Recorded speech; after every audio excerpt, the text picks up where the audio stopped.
i7 ગુજરાતનો અવાજ। નમસ્કાર દર્શક મિત્રો, i7 ન્યૂઝ ગુજરાતીની સાથે હું છું આપની સાથે પાયલ બામભણિયા। તો જોઈએ આજના મહત્વના સમાચાર।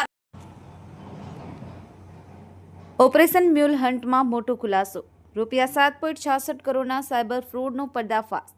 બોરસદ ટાઉન પોલીસે ઓપરેશન મ્યુલ હન્ટ અંતર્ગત મુખ્ય સૂત્રધારની રિમાન્ડ પૂછપરછ દરમિયાન વધુ 4 સાયબર ફ્રોડ કેસોનો ખુલાસો કર્યો છે।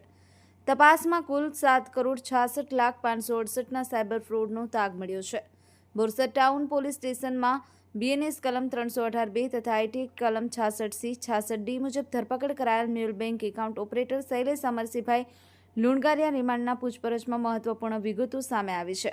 આરોપી દ્વારા 13 અલગ બેંક એકાઉન્ટોનો ઉપયોગ કરી ફ્રોડની રકમ દર લેયર ફેરવવામાં આવી હોવાનું ખુલ્યું છે। NCCRP સાયબર ક્રાઇમ હેલ્પલાઇન 1930 પર નોંધાયેલી વધુ 4 ફરિયાદો સાથે આ કેસો જોડાયેલા હોવાનું તપાસમાં સામે આવ્યું છે। ફ્રોડની રકમ USDTમાં કન્વર્ટ કરાઈ હોવાની માહિતી આરોપીના મોબાઈલમાંથી SMS forwarding app APK file મળી હતી। ફ્લેશ USDT ટ્રાન્ઝેક્શનની પણ તપાસ ચાલુ છે।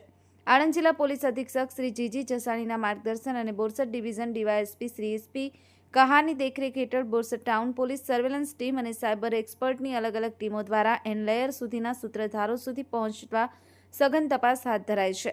Bureau chief Narendra Sharma, i7 news Gujarati, Anand.